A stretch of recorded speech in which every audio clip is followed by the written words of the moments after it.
to get started in a couple minutes. I'm going to invite the musicians to come up on stage. Quick reminder to silence your cell phones, please. To see a full list of graduates and read about today's honorary degree recipients and award winners, you may reference the URL in your program or go to the Hebrew College website. Thank you all for coming today, and take it away, musicians.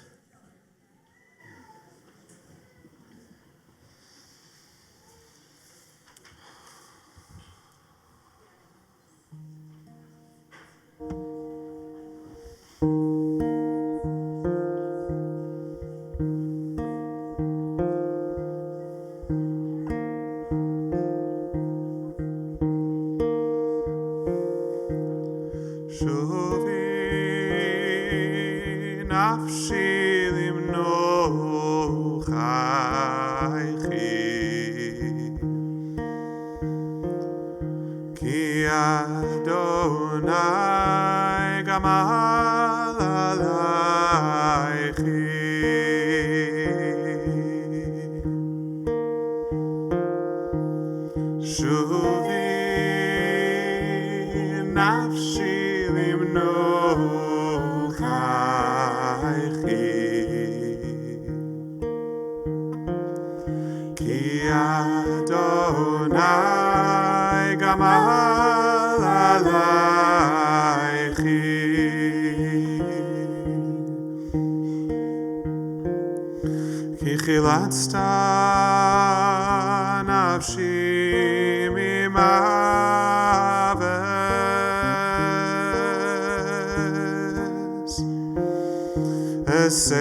Ki Adonai kama alaychi.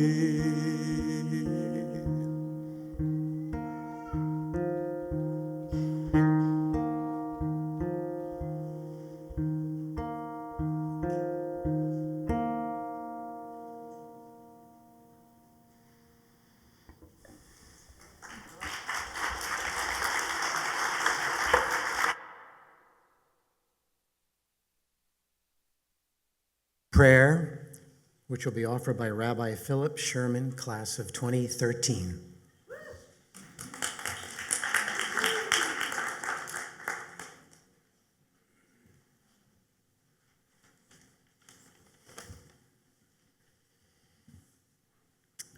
Eloheinu v'Elohei avotenu v'imotenu, God of our ancestors, bless these graduates and ordinees and honorees of Hebrew College, along with the faculty, families, and friends who have supported them.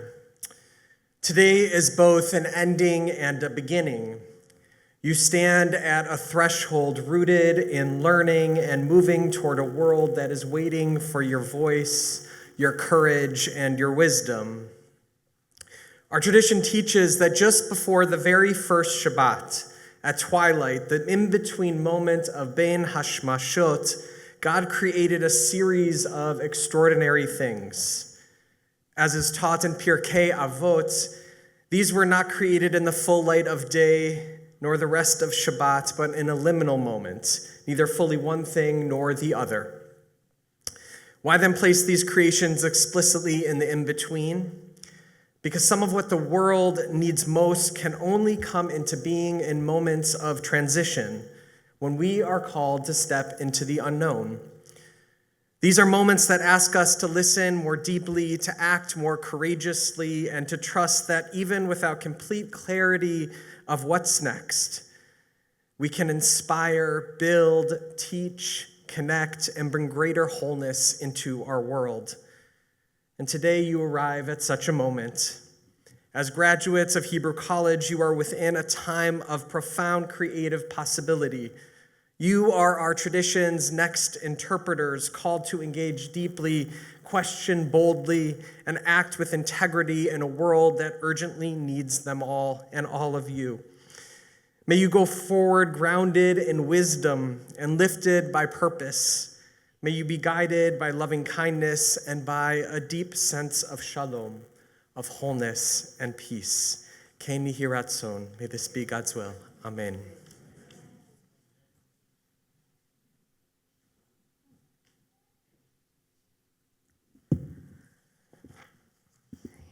Here I am, okay.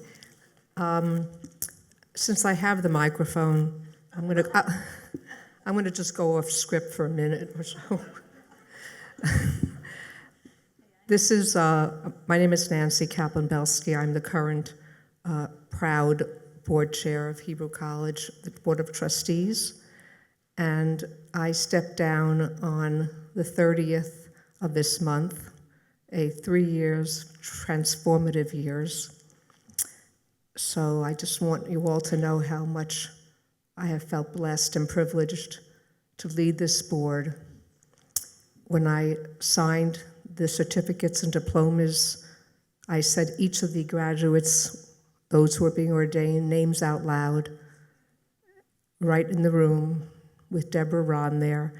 And I know that you'll be hanging it in your offices somewhere, and you'll see Rabbi Sharon's name and my name, and I hope you will carry with that all the pride that we feel for this day.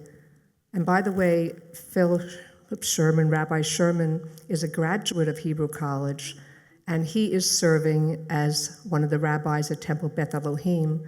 So our rabbis go to incredibly great placements. Now I'll look at my script. So it is a pleasure to welcome all of you to Hebrew College's 101st commencement exercises. On behalf of the Board of Trustees, many of them sitting in this room, please join me in acknowledging our 2026 graduates, our incredibly valued faculty, additional trustees, and the administration.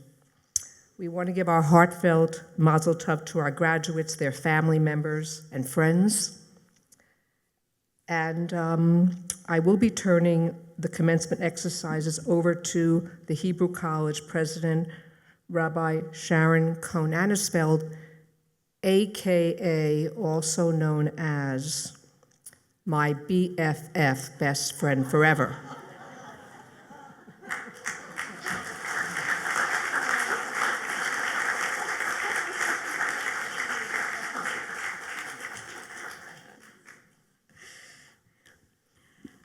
I actually went rogue and off script at the gala a couple weeks ago, so this was totally Nancy's prerogative to do that. And Nancy, it has just been one of the great blessings and privileges of my life to share these last few years with you in partnership.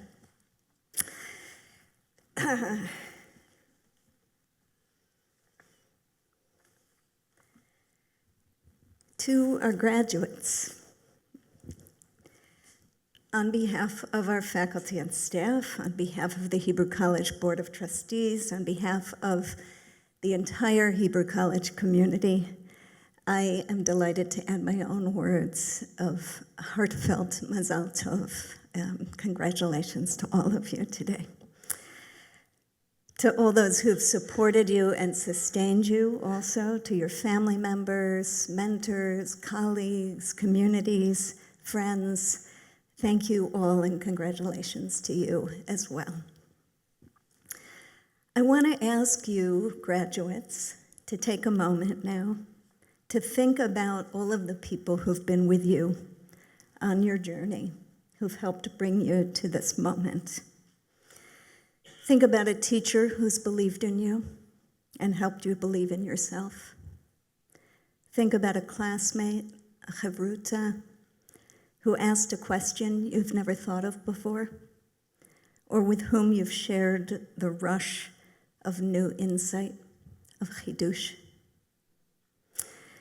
Think about the communities and individuals you have served already, the people who've been touched by your own teaching or leadership, your presence or your prayer. And think back, if you can, to a first person, perhaps, who first kindled your love of Jewish learning, or who saw something in you and encouraged you to bring your gifts to the world. In the years to come, you may become that person for someone else, for other people. It's an extraordinary bracha, an extraordinary blessing. You're stepping into the work of Jewish leadership at an enormously complex and challenging time. And I have to say, as I wrote those words this year, I went back and looked, and I have been saying those words for a few years now. So we are still in a complex and challenging time. But really, our people is in great pain. So much of our world is drenched in grief. And we're witnessing the deepening of divisions among us, with polarization mistaken for principle and hearts hardening against each other. In this context, the decision to try to bridge, to humanize, to heal, is a courageous decision in and of itself. You will have to decide that this is where you want to stand, on the side of compassion, on the side of complexity, on the side of human connection. If you want to teach others the importance of empathy, treat them with empathy. If you want to teach others the importance of dignity, treat them with dignity. If you want to teach others the importance of listening, listen. For those graduating from our new certificate and degree programs in Jewish education, I want to share with you specifically a beloved quote from a book by Tracy Kidder entitled Among School Children. He wrote, "Good teachers put snags in the river of children passing by, and over the years they redirect hundreds of lives. Many people find it easy to imagine unseen webs of malevolent conspiracy around the world, and they are not always wrong. But there is also an innocence that conspires to hold humanity together, and it is made of people who can never fully know the good they have done. Dear educators, may you always remember that this is the nature of your sacred work. You will never fully know the good you have done." To our rabbis, when I was ordained 36 years ago this month, I had to write a vision statement, much like you did. I recently came across it and wanted to share with you the last sentence. Quote, "I pray that I will remain open to being touched and inconvenienced by the many voices of our tradition, by the diverse experiences of the people around me, and by the mystery of life itself." To each of you, dear rabbis, thank you for the ways you've lifted up the many voices of our tradition, for the ways you've touched and inconvenienced us,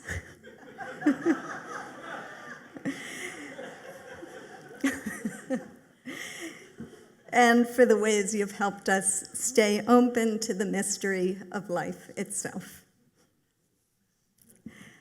Mamish. The work that you will all do as educators, as rabbis, as communal leaders is work that by definition can only be done in relationship with others. The measure of your leadership will not be the brilliance of what you can accomplish alone, but the beauty of what you can build with others by seeing and drawing forth the best in them. I want to remind you, because it is so easy for all of us to forget, that just as you have not reached this moment alone, you do not leave here alone. Continue to seek out teachers and friends. Aseh lecha rav, make other people your teachers. Ukneh lecha chaver, let yourself be claimed by responsibility to friends. And of course, the third and most difficult part of that teaching from Pirkei Avot, Dan kol ha'adam lekaf zchut. In these unforgiving times, try to offer a little grace, judge others favorably, and in the words of the timeless teaching, be kind, for everyone is waging a great battle. Can you hear that, son?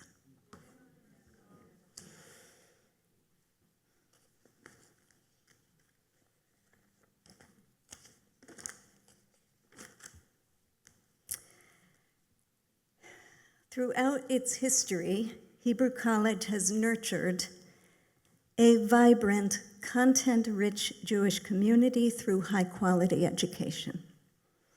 Each year at commencement, the college gives special recognition to individuals who have contributed to these goals and to the values we hold dear.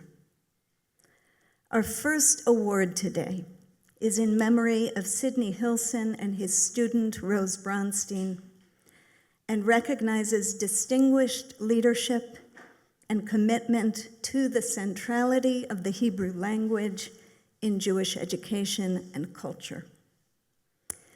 It is an honor to present the 2026 Hilson Bronstein Award to Professor Abigail Gilman. I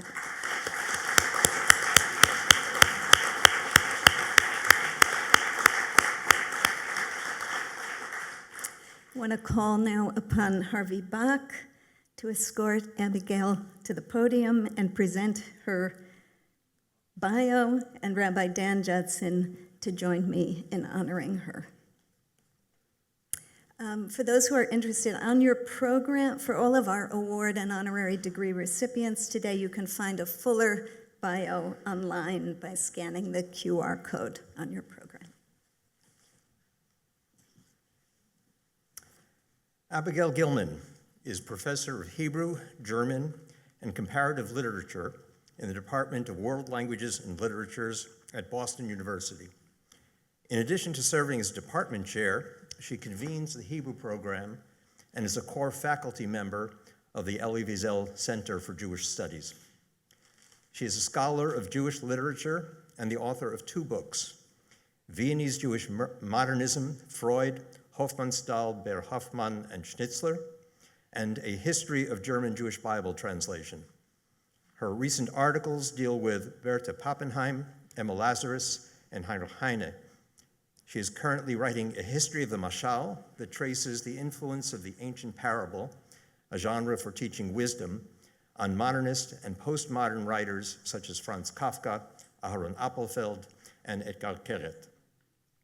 Throughout her career, Gilman has enjoyed teaching on an adjunct basis at Hebrew College. She has taught adult learners and MA students in online and in-person courses on Jewish literature, Israeli cinema, Hebrew language, and other topics. And she has taught 3 week-long intensive summer seminars on Jewish memory, Jewish modernism, and parables.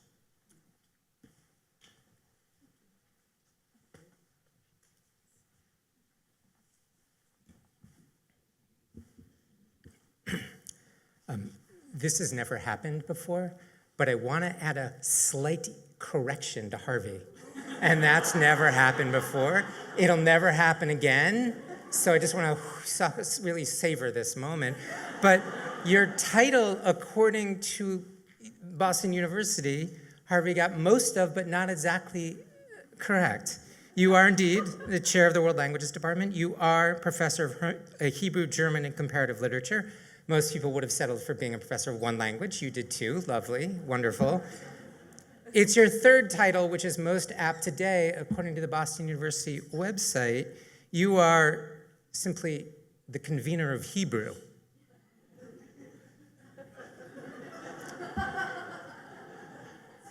The reason I correct just a little bit, Harvey, is because the title is such an unusual one. I know what it means to convene people who speak Hebrew. But what does it mean to be a convener of a language? The convener of Hebrew. And yet, of course, it's so apt. Professor Gilman's current project on the Mashal, a parable in Jewish literature, is a study in how the parable is used across Jewish literature, Bible, Mishnah, Hasidic masters, Agnon, Edgar Keret. It's unusual for a scholar to range across the entire corpus of Hebrew in this way, but Professor Gilman is a convener of Hebrew. From its ancient past to its present expression, and her vast erudition is only matched by her love and passion for the language itself. Professor Gilman's book, A History of German Jewish Bible Translation, is required reading for all Hebrew College rabbinical students.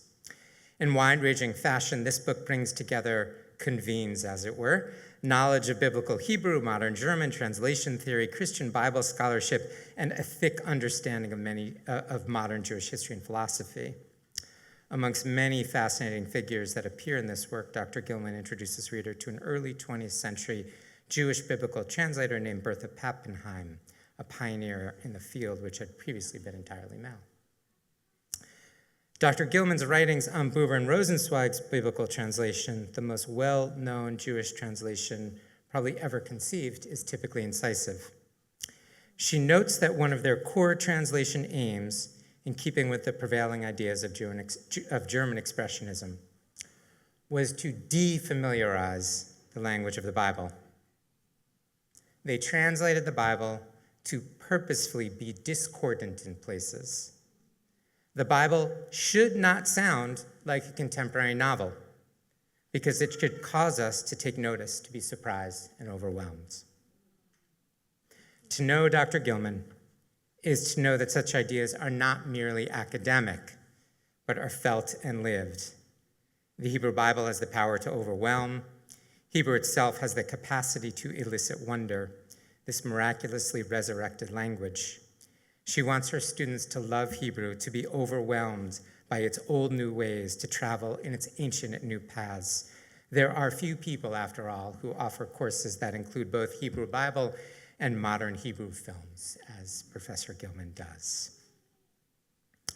I think of Hebrew College as a kind of convener of Hebrew as well, where for generations students learn with equal commitment the Hebrew Bible and the Hebrew Bialik. And it's in that spirit, I'm so honored to be able to recognize you for all the work that you've done.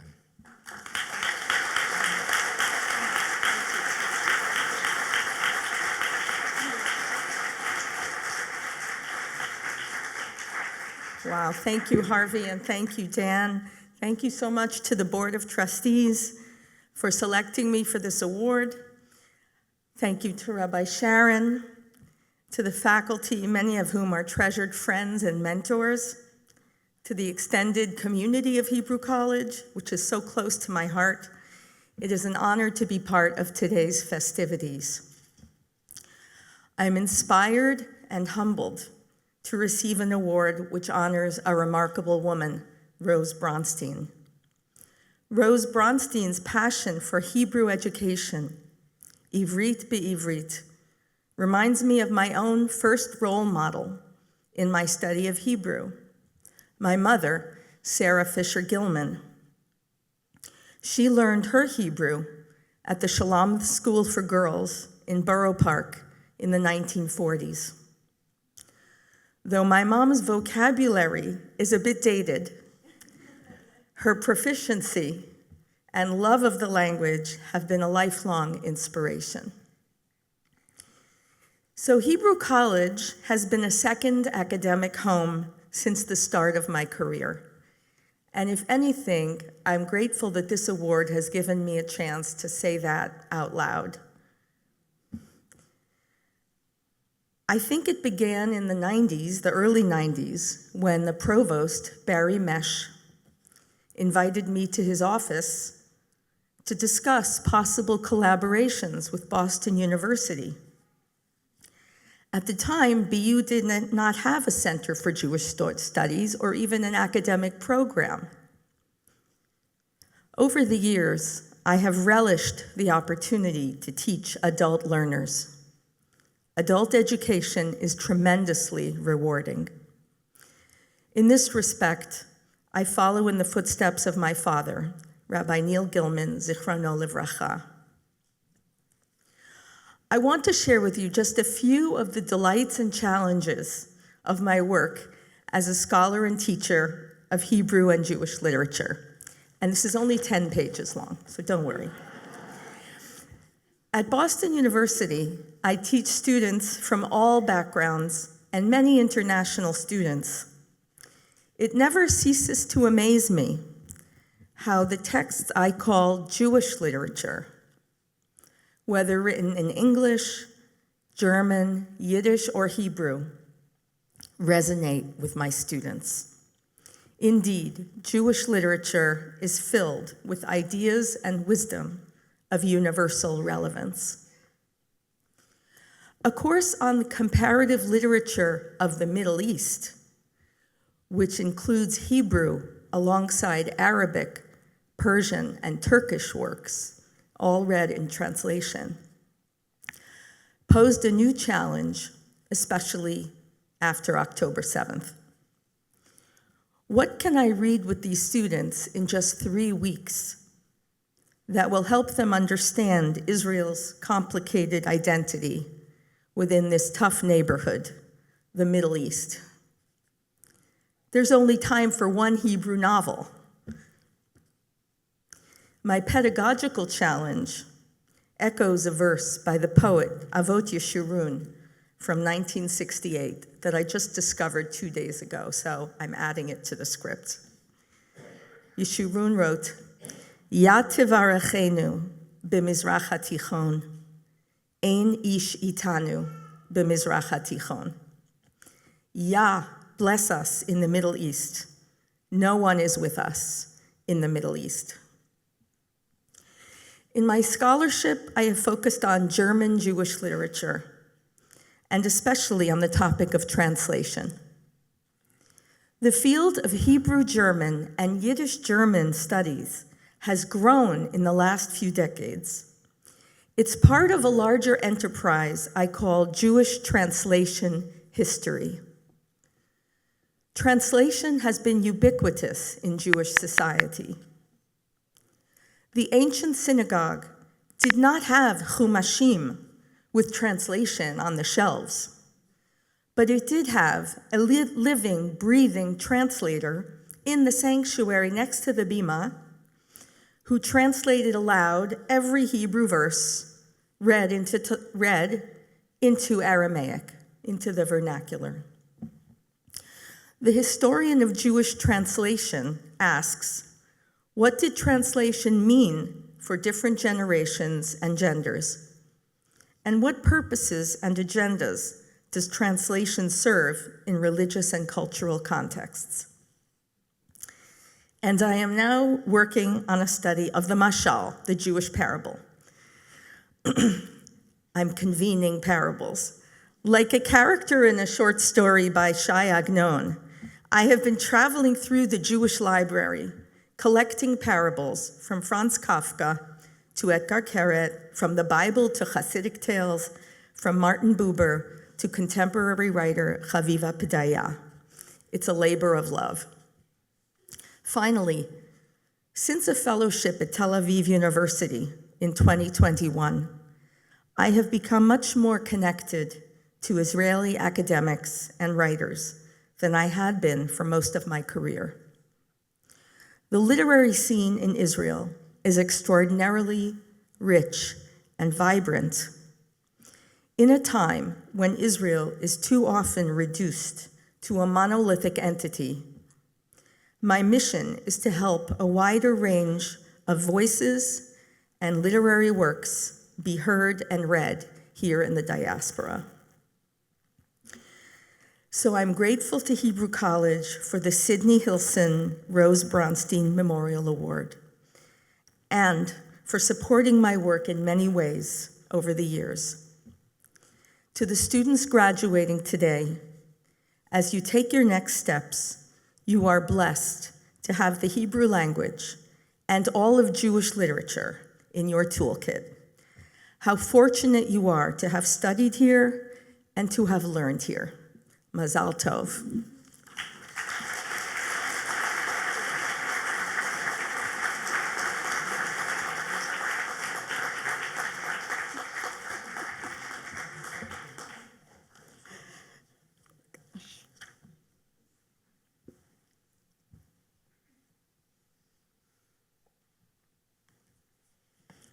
It's an honor to officially present you with the Sidney Hilson Rose Bronstein Award.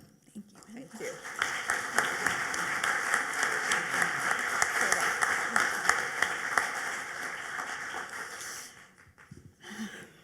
Our next award is for Excellence in Educational Leadership.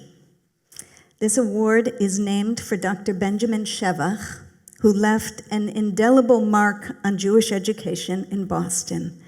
And this year we are proud to present the award to Dr. Sharon Feynman Nemzer.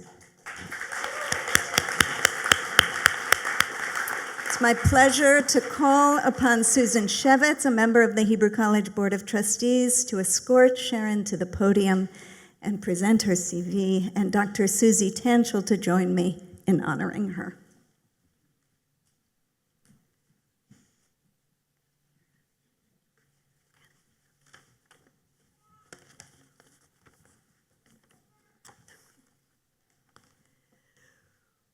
Well, looking out at this wonderful group that has gathered to celebrate Jewish learning and Jewish learners reminds me of the first time you and I met at a conference overlooking the ocean in Malibu, California. And the endless tides that we saw then, filled with energy and shaping the shore always and eternally, helps me to think about your work in much the same way.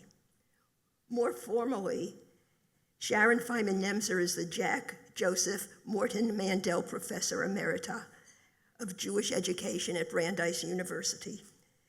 Before coming to Brandeis in 2001, she served on the faculties of the University of Chicago, Michigan State University, where she directed innovative teacher education programs and pioneered research on teacher learning. At Brandeis, she was the founding director of the Jack, Joseph, and Morton Mandel Center for Studies in Jewish Education, which promotes scholarship on learning and teaching in diverse settings in Jewish education. Signature features of her work are the close interplay between research and practice and an abiding curiosity about how people learn to teach well. A former high school English teacher herself, Feynman Nemser earned a BA from the University of Michigan and an MA from the University of Chicago, and an EDD in Curriculum and Instruction from Teachers College at Columbia University. She's written extensively on teacher education, learning to teach, mentoring, and professional development. A collection of her writings, Teachers as Learners, was published in 2012, and in 2018 she received a presidential citation from the American Educational Research Association for her groundbreaking scholarship on teacher learning. And I would like to add, all this was done with characteristic kindness, warmth, commitment, and insight to her students, colleagues, and the Jewish people.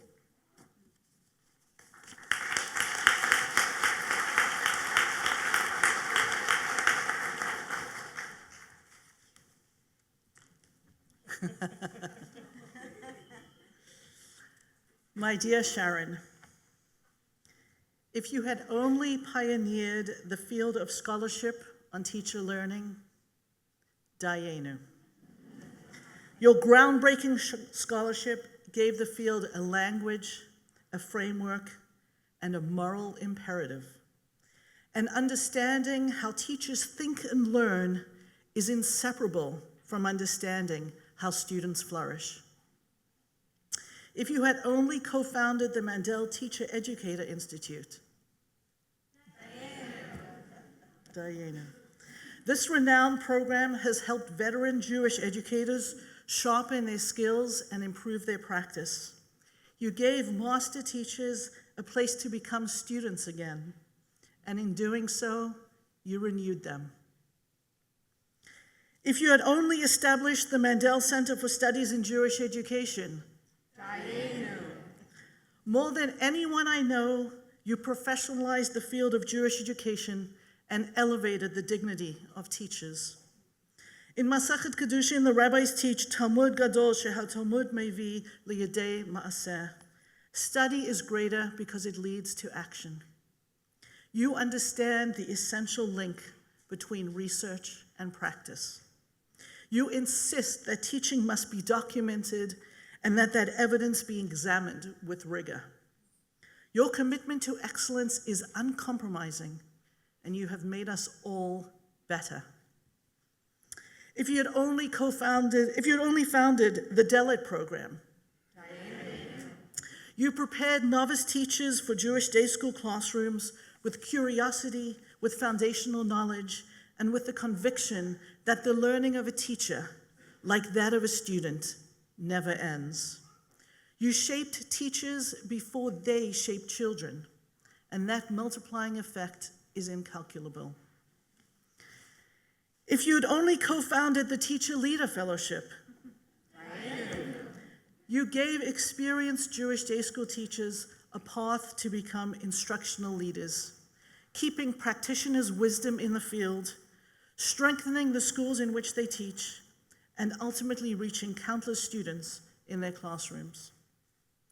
And Sharon, I say all this knowing full well that this is only a partial list, and that you had already made an indelible mark on general education before you turned your immense talents toward Jewish education. For most people, that body of work alone would have been a life's achievement, a legacy complete. Dayenu. But how blessed we are that you chose to bring your fierce commitments and relentless vision into our field and transformed it too. It is one of the greatest privileges of my life to call myself your student, Sharon. I know firsthand how deeply you invest in your students and how unstintingly supportive you are of their learning and growth. Early in my career, as a new teacher who was, shall we say, primarily focused on what I had to say about the Bible, you pointed out to me that there were, in fact, students in my classroom. I needed to pay more attention to their questions and interpretations and to figure out how to use my biblical knowledge so that they, not I, did the intellectual work. All the students I have taught since have you to thank. What you have taught me about reflective practice and teacher induction now shapes how I am designing a new induction program for our new rabbis. They, like hundreds of thousands of others who have never met you, are the beneficiaries of your wisdom. The breadth of your contributions and the breadth of your impact are evidence of your abiding belief that teaching is a nuanced and sacred endeavor worthy of careful study. You are a gadol in the truest sense, a giant in the field of Jewish and general education, and a true mensch. We are profoundly honored to recognize your extraordinary legacy with the Benjamin Shevach Award. Thank you for everything. I love you too. Thank you for everything.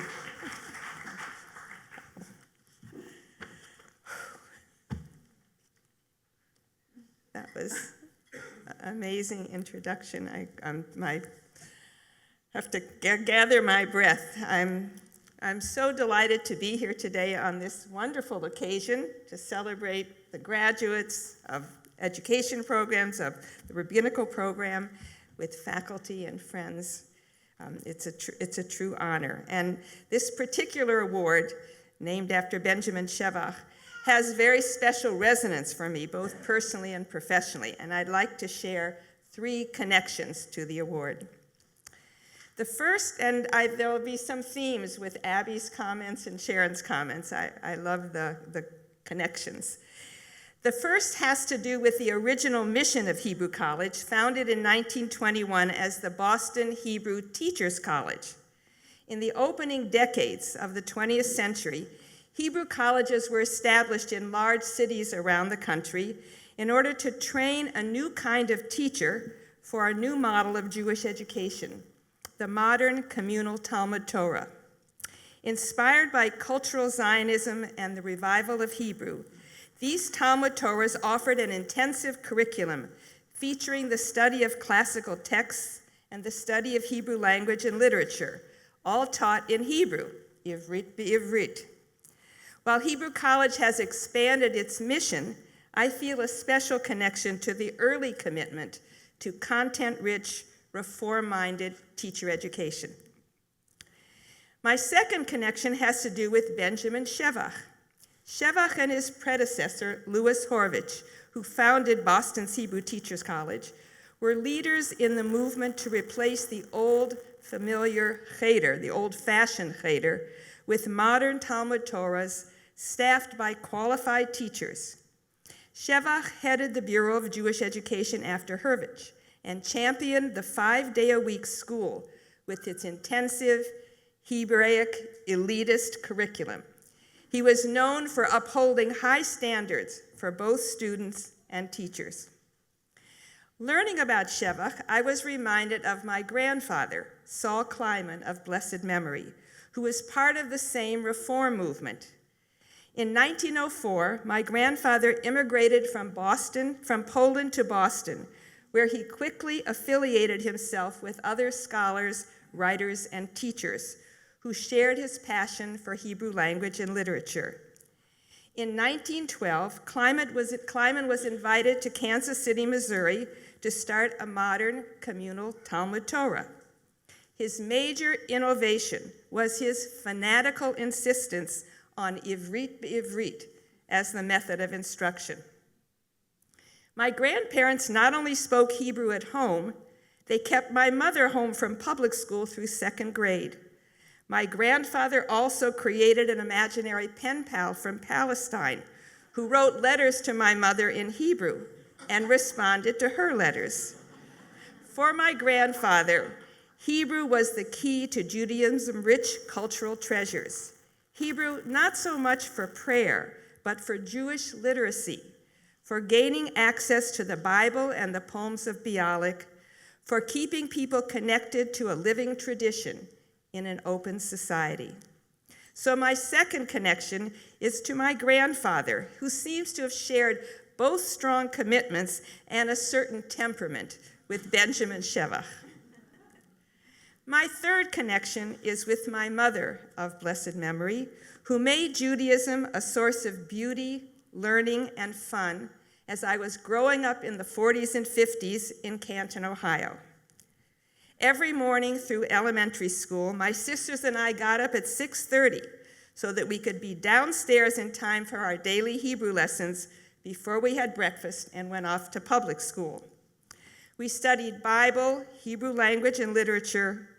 We read Hebrew storybooks and wrote book reports in Hebrew, which we sent to my grandfather in Kansas City for his comments and, of course, corrections.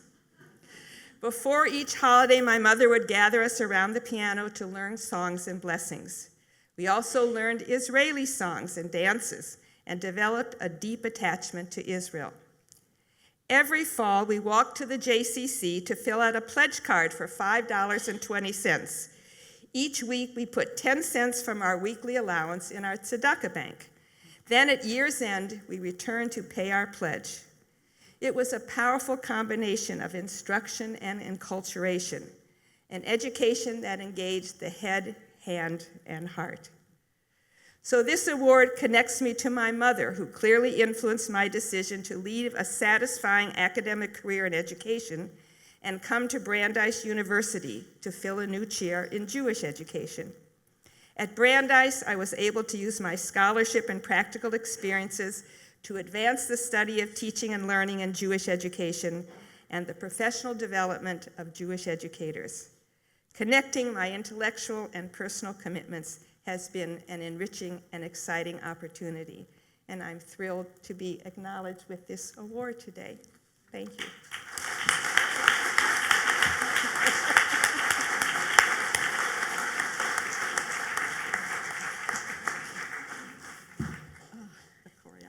I know. Thank you so much for honoring us by letting us honor you with the Benjamin Shevach Award for Excellence in Educational Leadership.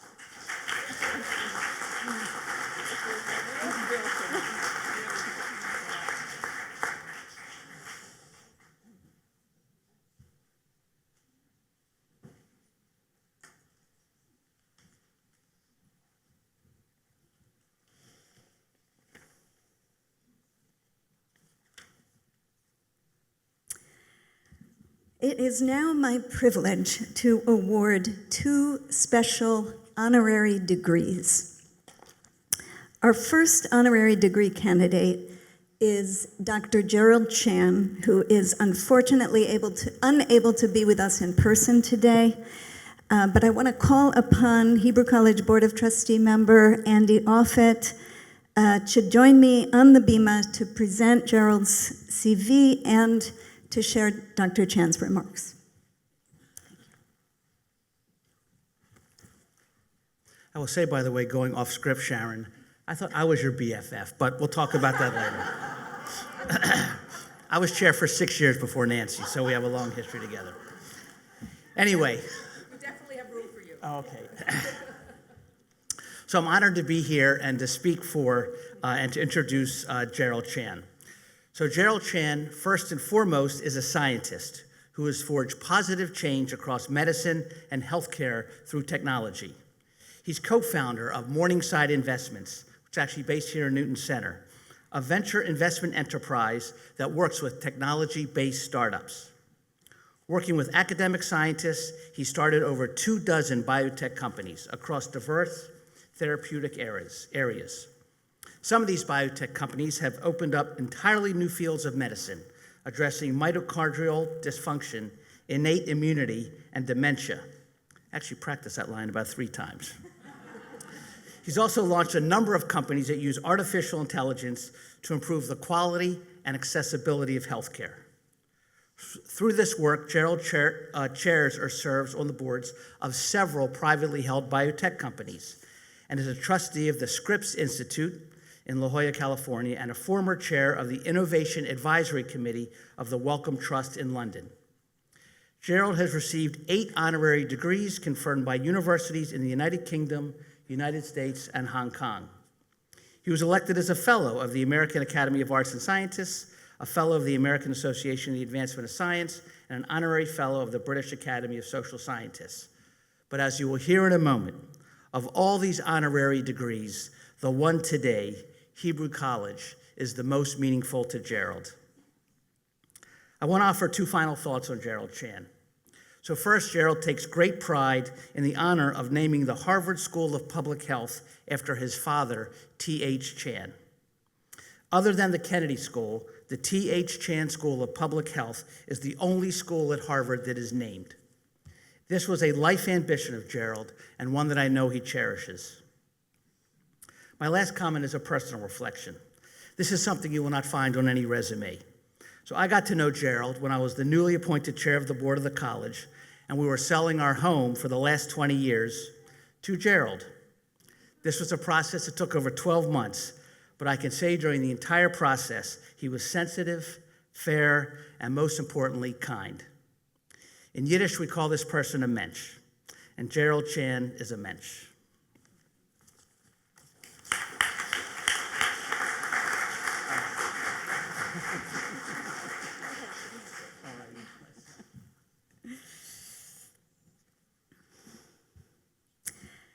Given the breadth and depth of his accomplishments, I honestly wasn't sure how Gerald would respond to my invitation to receive an honorary degree from Hebrew College.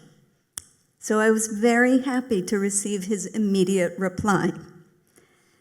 Wow, you are all too kind. Never in a million years would I imagine receiving such an honor. I feel most honored. Thank you. At first, I was pleasantly surprised, and then on reflection, I was pleasantly unsurprised. In all of our interactions, as you've just heard, this is who Gerald has been: gracious, down to earth, generous, as Andy said so aptly, a mensch. In addition to his extraordinary global contributions to science, medicine, higher education, and philanthropy, we at Hebrew College feel grateful to Gerald Chan for this very particular and personal reason. About a decade ago, when the college was navigating significant financial challenges, Gerald purchased our former campus. When he did so, he did something remarkable. He gave us 5 years to remain there rent-free while we figured out what we were going to do next. That gift gave us more than financial support. It gave us the time and the space to dream. When I later told Gerald about the shared campus we were creating here in Newton, he was genuinely delighted. Delighted to see the college thriving again, delighted by the vision of vibrant Jewish life emerging through collaboration and shared purpose.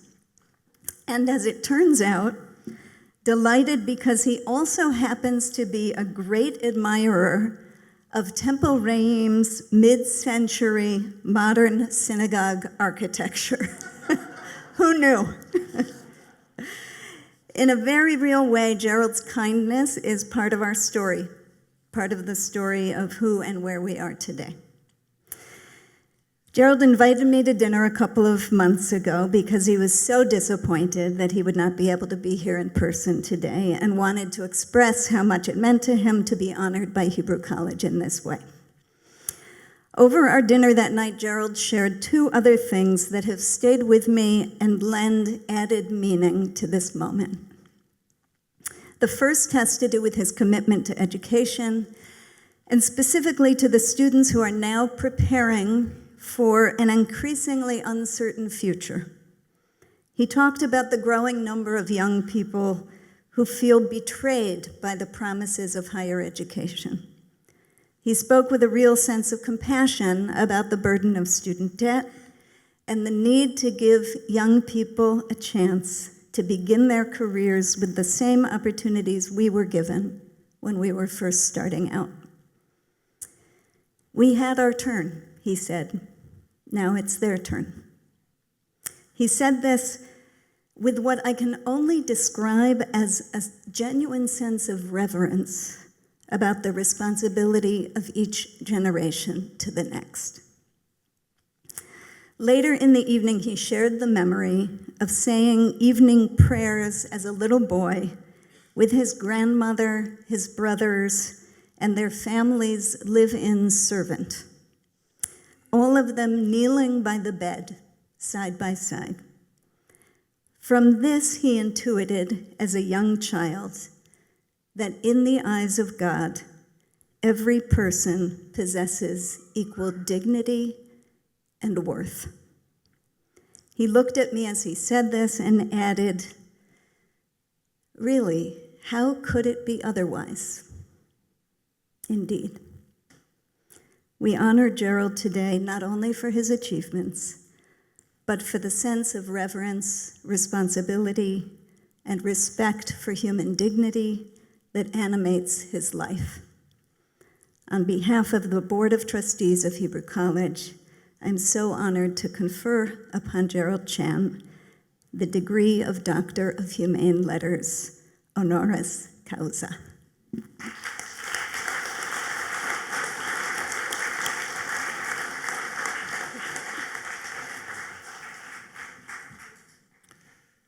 So I'm honored to read. So these are Gerald's words. There's no off script here. I'm extremely blessed to have parents who instilled in me a solid foundation of work ethics and moral rectitude, a grandmother who gave me a strong grounding in faith, and teachers that fostered in me a love of learning. These three strands of my upbringing came together in the work I do in biotechnology. The opportunity to combine science and business to make new medicines to alleviate human suffering is an honor of a lifetime. The biotech business can be hard work. Last year, I got a rare disease drug approved by the FDA after working on it for 20 years. The reward is that there are toddlers eating dinner with their parents tonight who would otherwise have died without this drug. But of all the honorary degrees I've received, none was as much of a pleasant surprise as my being honored by Hebrew College. My interest in Jewish history began in the scripture lessons, which was part of the curriculum of the Anglican school I attended. Reading the book O Jerusalem by Larry Collins and Dominique LaPierre stimulated my further interest. In college, I studied Jewish history under the famous historian Amos Funkenstein. I remember fondly my first visit to the old city of Jerusalem, to know at that moment that I was standing on the ground where so much of human history was forged, left me with nothing less than a sense of awe. That was 1974. I've since returned to Israel many times and invested in several Israeli startups. My dear friend David Fialko calls me his Chinese rabbi. Now that I have a degree from a bona fide rabbinical school, I feel less of an imposter. I'm grateful to Rabbi Sharon Anisfeld for her friendship, and I'm honored to be included in the company of the Jewish community of Boston.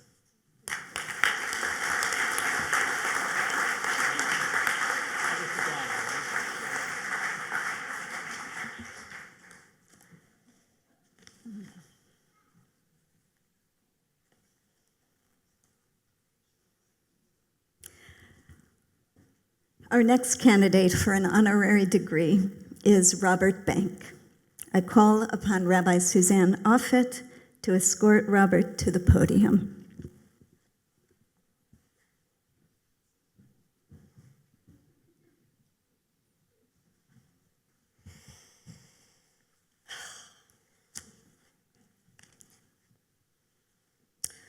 Robert Bank served most recently as President and CEO of American Jewish World Service, AJWS, from 2016 to 2026, working at the intersection of Jewish values and global issues. AJWS advances community-driven change in Africa, Asia, Latin America, and the Caribbean. AJWS advocates in the United States for foreign policies that prioritize human rights and democratic norms in partnership with rabbis and cantors nationwide. Under Robert's leadership, AJWS launched and completed a $50 million 10-year initiative to advance gender equity, supporting organizations that help young women make informed choices about their lives and develop the skills to advocate for their rights. Throughout his career, Robert has fought for the rights of women, people of color, immigrants, LGBTQI+ people, and people living with HIV/AIDS. Before joining AJWS, he served as Chief Operating Officer at Gay Men's Health Crisis and worked as an attorney with the New York City Department of Law, litigating on behalf of vulnerable populations. Robert serves on the advisory board of the Safety, Respect, Equity Network, a coalition addressing sexual harassment and gender discrimination in Jewish workplaces and communal spaces, and also on the board of Leading Edge, which helps Jewish organizations strengthen performance through culture and leadership. Born in South Africa, Robert's commitment to social justice is rooted in his experience growing up under apartheid. He was deeply influenced by members of his family and other indefatigable activists, many of them Jewish, who fought for justice in the anti-apartheid movement.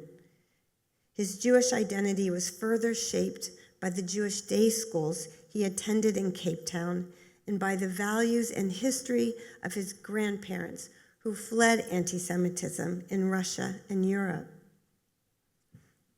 Robert, I need to add some personal notes to you. I first met Robert Bank in 2017 on an AJWS study tour in Haiti for grantee partners. Andy and I were part of a small AJWS group. We could see that Robert entered every conversation with a donor, a colleague, a grantee, the driver of our bulletproof car, with curiosity, kindness, and his full self. No mask, no facade, just pure Robert Bank engagement at every moment. Almost immediately, Robert invited Andy to join the AJWS board. Andy immediately said no. So I said, what about me? So from 2018 to 2025, I served on the AJWS board with Robert at the helm. I so appreciated his masterful leadership, as he always gave his team the opportunity to shine, and by example created meaningful relationships amongst board members, professional staff, and grantees. This enabled us to make strong, evidence-based strategic decisions by way of thoughtful, open, and honest conversations. While Robert's CV and remarkable accomplishments can awe even the cynic, I know that Robert leads and lives in relationship, in partnership, deeply and truly moving with empathy and love, humor and good sense. Andy and I are honored to call Robert and his husband Alan our beloved friends. Rabbi Anisfeld, it is my privilege to present Robert Bank to receive the degree of Doctor of Humane Letters honoris causa.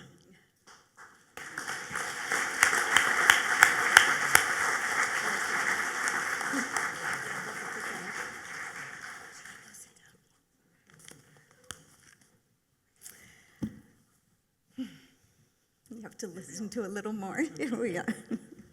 I have admired Robert Bank for many years now from afar, for his extraordinary record, as you've heard, of leadership on behalf of human dignity, human health, and human rights.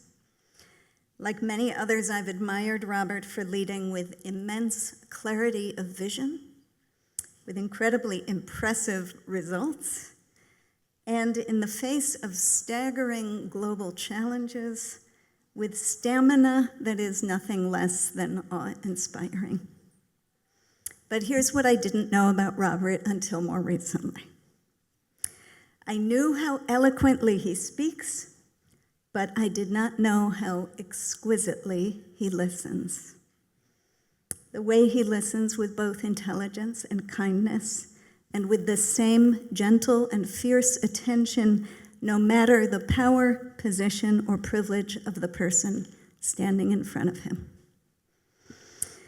I knew some of what Robert had accomplished as a lawyer, but I didn't know that before public interest law, he had pursued music, earning undergraduate and graduate degrees from Juilliard.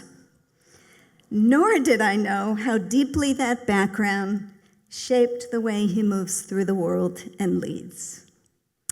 My job, he once said, is very much like the conductor of an orchestra, to ensure that every instrument has its beautiful voice heard.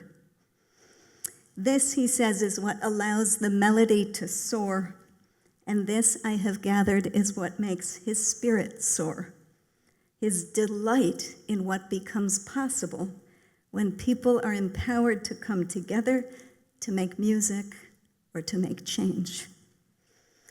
This kind of delight can only flow from a place of deep humility and love. I listened recently to an interview in which someone asked Robert why he chooses to place himself in places of such suffering and injustice. I don't see it as a choice, he said. I feel it instinctively and deeply. I am a lover of people. And then he added, and this is my favorite part, I am a victim of the human potential movement. He spoke about traveling around the world and meeting extraordinary activists, people who believe in themselves and lead others toward change. That simply makes me very happy, he said. I love seeing social change in operation. This past fall, I took a 3-month sabbatical during which I learned to knit. When I shared a photo of the sweater I made for my husband's 60th birthday, Robert dubbed my time away, quote, the sabbatical of the blue sweater. And then he casually asked, have you ever read The Blue Sweater? This is another thing I've learned recently. how expansively Robert reads and how much he loves recommending books. So, of course, I've been reading The Blue Sweater. It tells the true and tender story, an incredible story, of a beloved sweater given to the author as a young child. She wears the sweater everywhere until she is teased about it by a school bully. And in her humiliation, she immediately decides to donate it to Goodwill. Years later, as a 25-year-old, she is working in Africa and rediscovers her sweater being worn by another child across the world in Rwanda.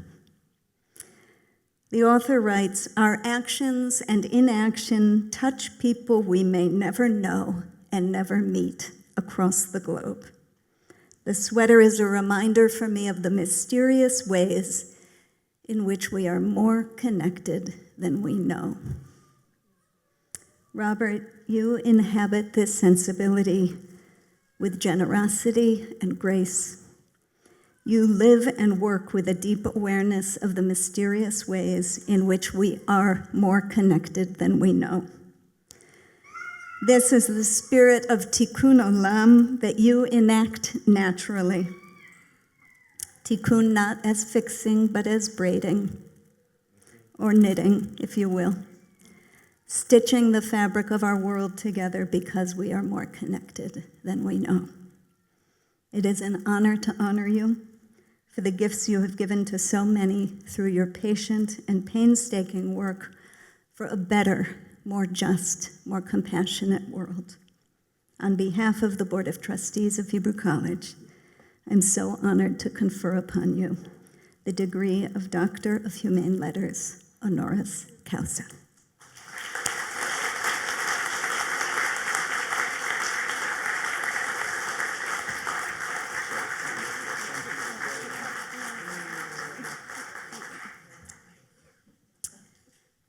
And it is now my privilege and pleasure to invite Robert to address our graduates.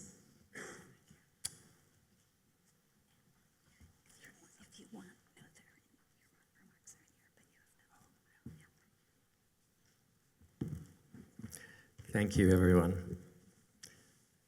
Just a moment to get organized. Let me go off script for a second and say, Dr. Susie Tanchel, it's lovely to hear another South African accent at Hebrew College. It makes me feel very at home. Good afternoon, everyone.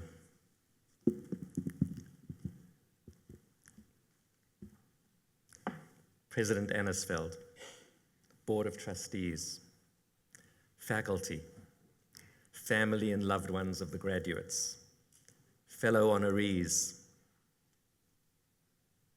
my family and friends who are here today. Thank you for this warm introduction. Rabbi Offit and Andy Offit, I love you both. It's as simple as that. President Annisfeld, I am humbled every time you speak. Your words and your teachings have always felt to me like a beautiful blend, a melange of wisdom, poetry, and music. Thank you. To the class of 2026, Mazel Tov, congratulations. It is truly an honor to stand with you in this holy moment. As I look out at you, I feel hope. I see leaders at a time when wise and moral leadership is sorely needed. I see rabbis and educators who will make a demonstrable difference, both in the lives of people close to home, but also in the world at large. And I don't need to tell you, my friends, that that world, our world, is deeply broken. We are living through a time of profound division and staggering inequality. Core values of human dignity and equal worth are under siege. Fear is rewarded. Cruelty is normalized. Difference becomes a reason for exclusion rather than an opportunity for encounter. We know this reality all too well. As anti-Semitism rises, fueled and exploited by those in power here and abroad, we feel the pain of being targeted, vilified, and undermined. And within our own Jewish communities, we too often let disagreement harden into division, straining the bonds we most need to preserve. Dear graduates, you already know this. So the question is not what is wrong. The question is, what do we do about it? Parker Palmer, a prior recipient of an honorary degree from this very institution, speaks about contributing to building a better world by standing in the tragic gap. The gap between corrosive cynicism on the one hand and irrelevant idealism on the other. It is in this space that we discover our inner strength, the strength needed to hold both reality, cruel reality, and our ability to cope, to hope, and to act. This, my friends, this is where you are being called to live. I learned about this space when I was growing up in Cape Town, South Africa, a place of extraordinary beauty and at the time, extraordinary brutality. I learned about my mother's cousin, Dennis Goldberg, who was sentenced to life imprisonment for his role in the resistance alongside Nelson Mandela. Both Mandela and cousin Dennis were defended in court by Jewish lawyers, and the prosecutor representing the racist regime of South Africa was also Jewish. People from the same community, shaped by the same tradition, standing on opposite sides of a profound moral divide.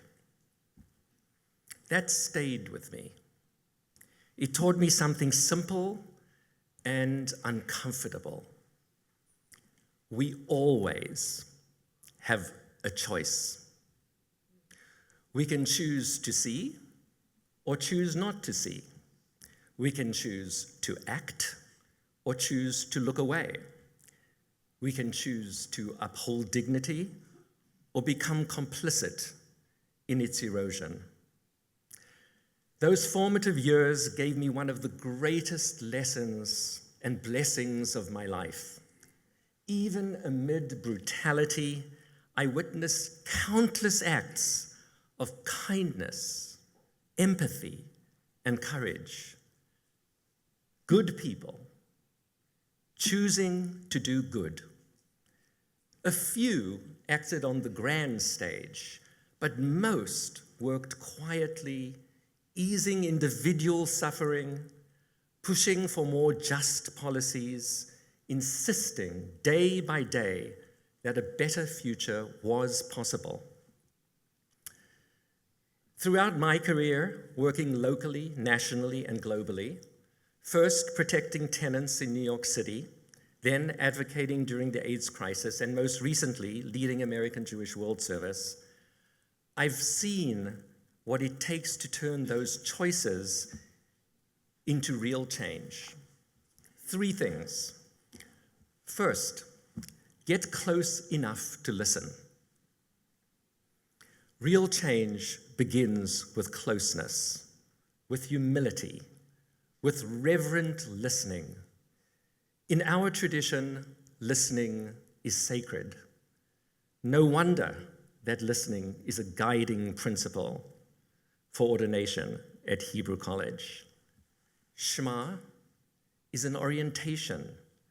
It calls us to open ourselves to another person's reality and reminds us that those closest to the problem are often closest to the solution. I've seen this to be true again and again in one-on-one conversations, in communities 100 strong, and in social movements carried forward by millions. Second, use your voice and your power. Advocacy is just as sacred. The word advocate comes from the Latin vocare, to call. To advocate is to be called towards another's voice and to champion their cause. But our tradition asks even more of us. It speaks about a melitz yosher, not just someone who speaks on behalf of another, but someone who searches for the light in another and insists it be seen. As rabbis and educators, you will carry this torch. You will carry this light of moral authority. People will listen to you.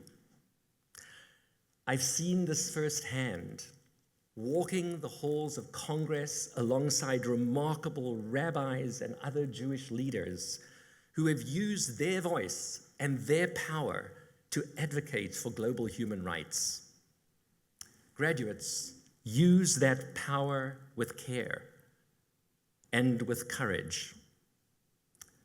Third, decide and act, even when the outcome is uncertain. One of the great temptations of our time is paralysis. We look at the scale of suffering and we think, what difference could I possibly make? But uncertainty must not stop us from doing what is morally right. There is intrinsic value in fighting for something even when victory isn't achieved. Choose something that matters to you. Use your pulpits, both literal pulpits and figurative pulpits, to support organizations that are doing that work. Financial resources matter. They make organizations strong, and strong organizations make change. And remember, this work is not yours to carry alone. As climate activist Bill McKibben says, when people ask me, but what can I possibly do as an individual? I say, stop being an individual. But you know this. The very essence of your work is in community. Your institution's mission itself is about Jewish leadership in an interconnected world. And you, as Rabbi Sharon said, did not arrive here alone. There are people in this room who have supported you, shaped you, challenged you, believed in you, even when you didn't believe in yourself. Annie Besant, a 19th century British reformer who fought for women's suffrage and education, said, "Someone ought to do it, but why should I? Someone ought to do it, but why not I?" Between these two sentences lie whole centuries of moral evolution. Dear graduates, you have traversed those centuries of moral evolution because you have answered the question, why should I, with a resounding, of course I. And our playbook for that is not new. We celebrated receiving our playbook just weeks ago during Shavuot. You are part of a lineage that reminds us 36 times to care for the other. Why is it repeated so many times? Because it is that hard. Because it is that human. Because it is that sacred. Mazel tov, graduates. Go forward with humility, courage, and the conviction that your actions matter, because they do. Thank you.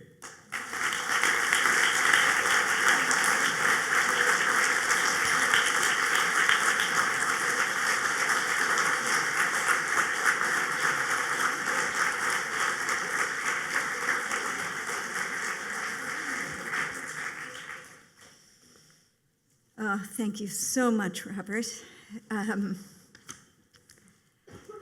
We are going to confer some degrees. Some more degrees, but, to you guys. Dr. Susie Tanchel will present the candidates for degrees in Jewish education.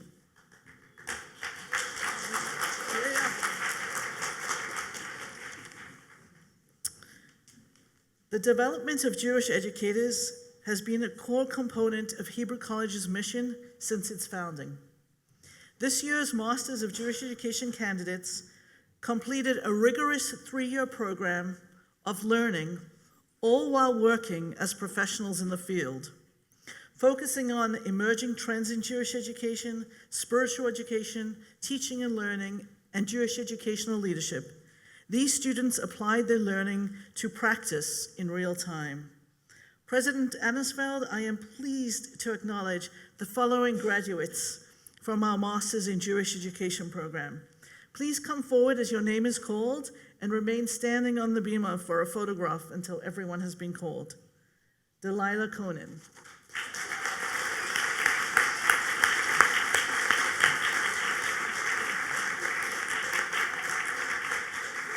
Tamara Kipper.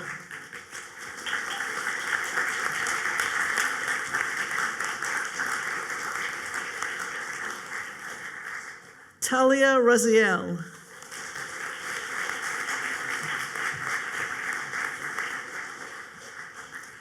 Eliana Stein.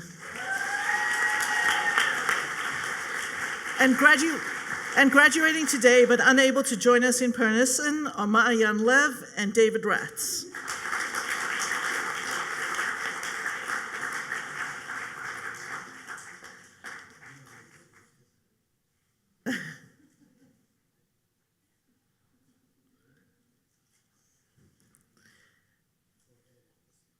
Students graduating from our Jewish education certificate programs engage in concentrated study over the course of a full academic year, studying alongside masters and rabbinical students. For the certificate in teaching and learning in Jewish education, I am pleased to acknowledge the following graduates: Lisa Bernstein and Tova Weinrock.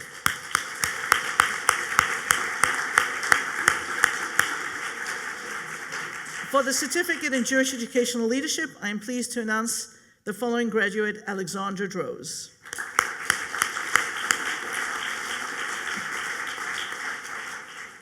To all of our Jewish education graduates, we are so deeply proud of your commitment and look forward to witnessing you strengthen and transform Jewish education in your own institutions and beyond. Mazel tov.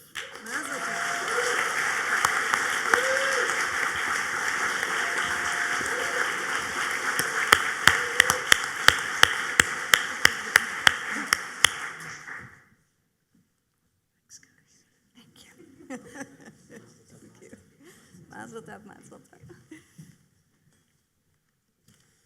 I now invite Rabbi Dan Judson, Provost, and Rabbi Daniel Klein, Dean of our Rabbinical School, to present the candidates of the class of 2026.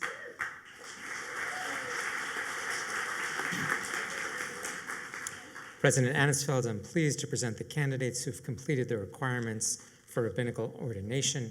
They've also completed a Master of Arts in Jewish Studies or a Master of Jewish Education. This afternoon, rabbinical students will participate in a special ordination ceremony. Please come forward as your name is called and remain standing on the bima for a photograph until everyone has been called. Max Davis.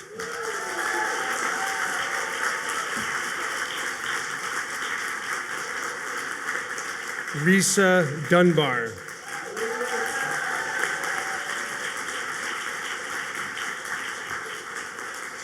Alex Goldfarb.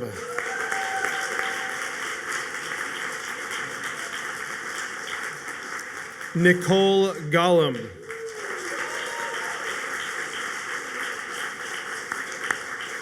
Joshua Greenberg. Sarah Klugman.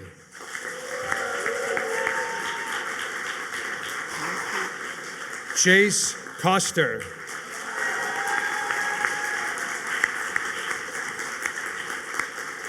David Magazine Melamed.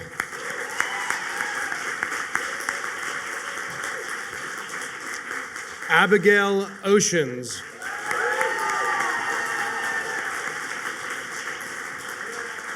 Sarah Roven.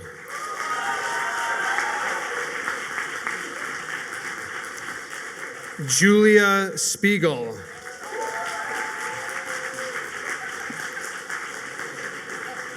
Lisa Stern.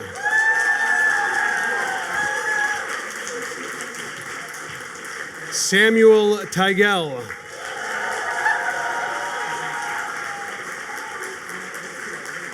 Carrie Watkins. Anna Wolf.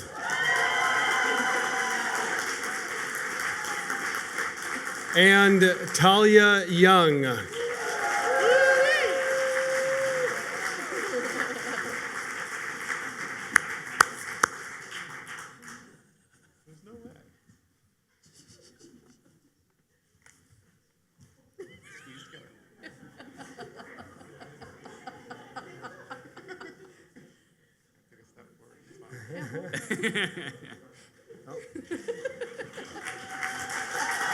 Mazel tov.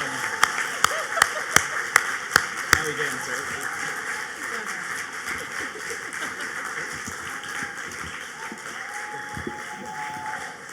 Do you want to sit? Yeah. Yeah, you guys, please be seated. Oh.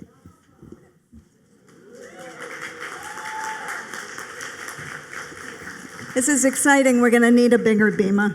Yeah.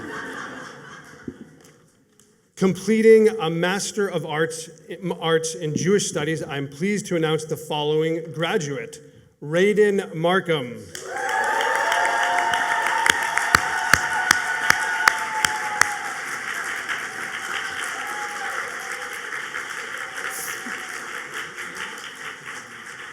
For the Certificate in Jewish Sacred Music, I'm pleased to announce the following graduates, Samuel Tigel and Ali Weiner.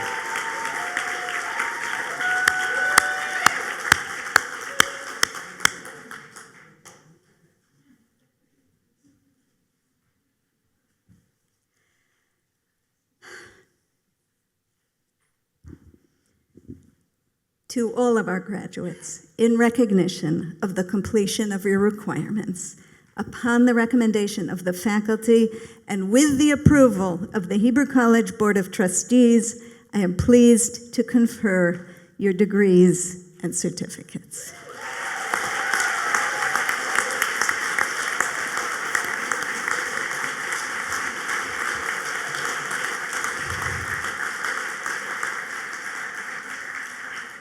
And I would now like to call upon rabbinical student Julia Sabra to offer a closing prayer.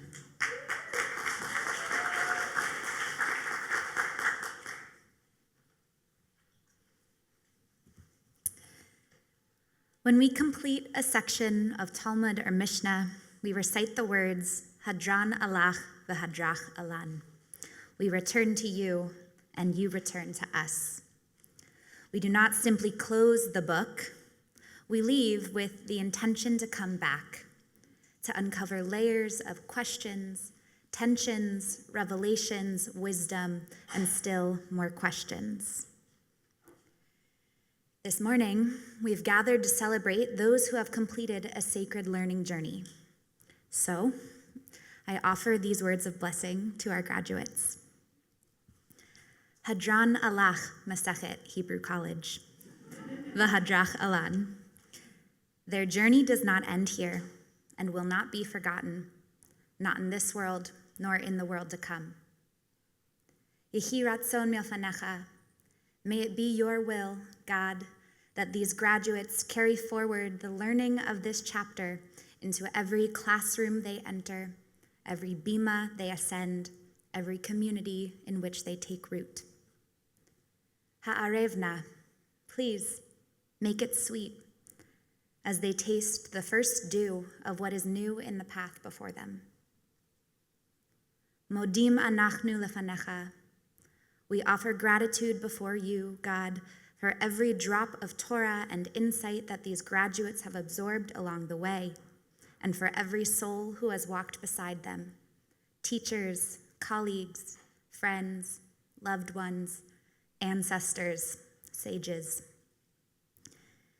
Yehi ratzon milfanecha kashem sa'azartani l'sayem Masechet Hebrew College.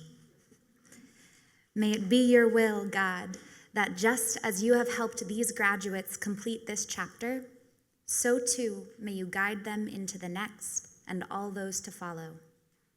May you steady their steps, strengthen their hands, and accompany their hearts with divine presence. Yitzgadal v'yitzkadash shemeh rabbah. May your great name be magnified and sanctified. May their Torah and the work of their lives reflect your greatness and holiness. May whatever awaits them on the road ahead draw them nearer to you, and may they find comfort in knowing they have a place to return to, a home for learning, questioning, and growing, surrounded by those who have shaped them, strengthened them, and continue to believe in who they are becoming.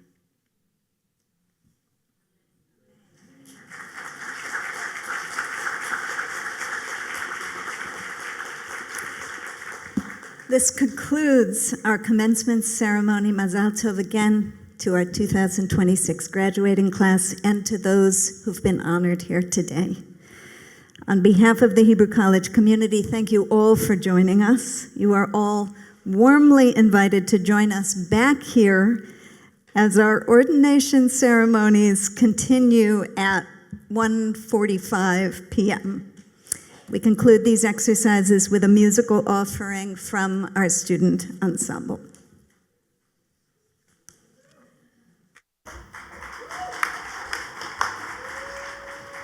This music is all written with the intention that people sing with us. So please join us as the melody becomes familiar.